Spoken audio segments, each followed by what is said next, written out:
1869 онд хэвлэгдэн гарч байсан Виктор Хьюгогийн Инээмтгий хүн хэмээх роман байдаг.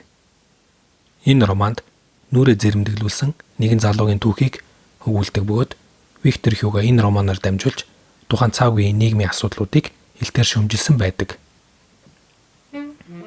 Инээмтгий хүн романд хүүхэд наймаалагчид хүүхдийн биеинд элдвэр мис хүргэн тэднийг зэрэмдэг болгож буй талаар гардаг.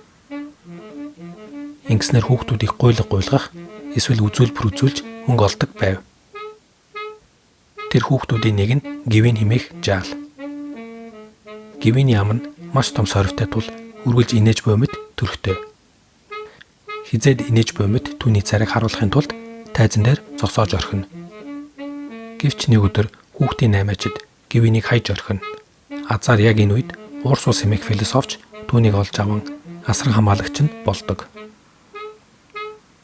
Гэхдээ Гвин цаашид үзүүлбэр үзүүлэхээ зогссонгүй. Аялсан газар болгондоо үзүүлбэр үзүүлж мөнгө олдог болов. Ингэж явсаар нэг өдөр Гвин өөрийгөө нэг нэр хүндтэй лордын төрсөн хүү гэдгээ олж мэддэг. Мөн яагаад амандаа сорвтой босноо ч олж мэднэ. Түүний эцэг эзэн хаантай тэрсэлснээс болж хаантан Гвинийг улс төрийн золиос болгон нүрийг нь зэрэмдэглэсэн байдаг. Удалгүй Гвин өөрийн нэр төрөөс сэргээлгэн эцгээс уламжилсан хэрэгэм зэргийг эргүүлж авах болно. Харамсалтай түүний зэрэмдэг төрх дээд зинданыхын дунд хэтэрхий ялгарсаар байдаг.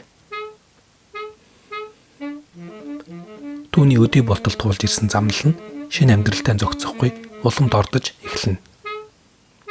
Үүний үр дүнд Гвин өмнөхөөсөө илүү сэтгэлийн дарамтанд унж явсаар эцэс сүлд нь өөрийн амиа хорлдог.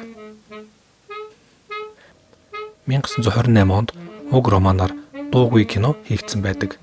Инээмтгий хүн хэмээх уг кинонд бидний мэдэх Жокер хэмээх дүр бүтгэд хамгийн том нөлөө болсон.